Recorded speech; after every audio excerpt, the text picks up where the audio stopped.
Друзья, приветствую на канале, готовлю советский торт минский по ГОСТу, также известный по названию грибочки.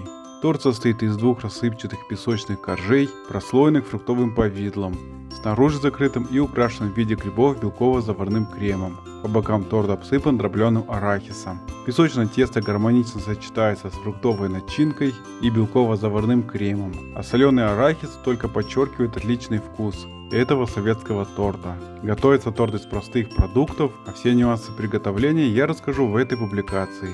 В мягкое сливочное масло добавляю сахарную пудру и соль. Вымешиваю на высоких оборотах миксера в течение 5 минут, чтобы масло стало пышное и светлое. Невмешанные остатки снимаю со стен чаши силиконовой лопаткой. Добавляю яйцо и перемешиваю на высоких оборотах миксера 3 минуты. И если вы хотите, чтобы ушли все продукты без остатка, тогда вместо одного яйца добавьте 3 желтка в тесто, которые останутся после приготовления белково-заварного крема. Тесто получится не менее вкусное и рассыпчатое, но поскольку я готовлю именно по ГОСТу, поэтому использую одно яйцо в данном рецепте. Всыпаю сразу всю муку, разрыхлитель и ванилин. Недолго перемешиваю, чтобы получилось песочное тесто. Собираю тесто в песочный шар. Тесто выкладываю в пакет и распределяю руками по пакету. Убираю тесто в холодильник на 30 минут. После холодильника песочное тесто разделяю на две половинки. Одну половинку теста убираю в холодильник, а вторую раскатываю скалкой, периодически подсыпаю мукой, чтобы тесто не прилипало к скалке. Выступающие края обрезаю с использованием линейки. В итоге песочный корж получился 20 на 20 см. Допускается небольшая погрешность в размере коржей на 2-3 см. Главное, чтобы размеры обоих коржей совпадали. Дополнительно подравниваю края теста. Можно линейками, а можно ножами. Накалываю корж вилкой и убираю в морозильную камеру. Со второй половинкой теста проделываю идентичные манипуляции. После того, как наколол второй корж, убираю первый в заранее разогретую до 200 градусов духовку на 12 минут, а второй корж убираю в морозильник. Из обрезков формирую грибные шляпки. У меня получилось 11 песочных шляпок. Количество грибов определяйте на свое усмотрение. Убираю грибные шляпки в холодильник. После выпекания выкладываю первый песочный корж на доску. Убираю второй песочный корж также в духовку. Грибные шляпки перемещаю в холодильник. Выкладываю второй песочный корж на доску для остывания.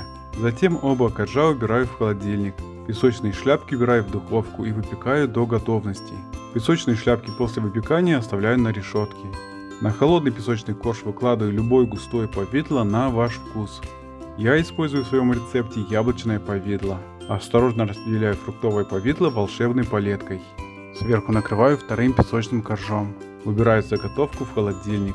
Для приготовления крема в сотейник с сахаром, установленный на плите, вливаю воду и включаю умеренный огонь. В глубокую чашу с белками добавляю столовую ложку сахара от общего количества, соль и лимонную кислоту. Вымешиваю на высоких оборотах миксера до получения пышной меренги с устойчивыми пиками. Температура готового сиропа составляет 120 градусов.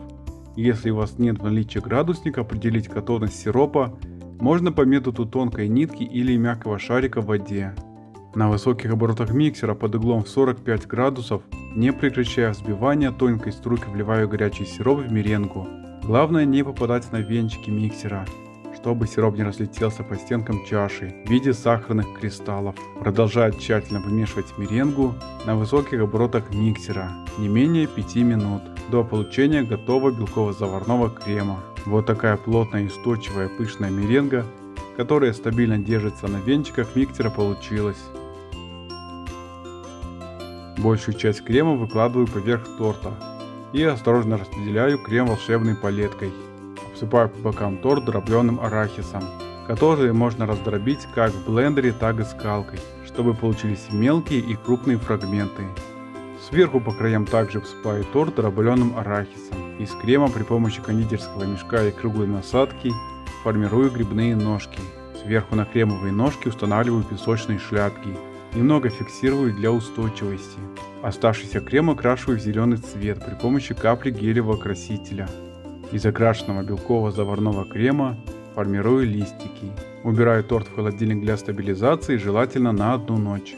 Песочный торт минский с белково-заварным кремом получается очень вкусный, рассыпчатый, из простых и доступных продуктов. Приготовьте, торт вам понравится. Друзья, спасибо, что смотрите мой канал, ставите лайки, пишите комментарии, делитесь моими рецептами в своих социальных сетях.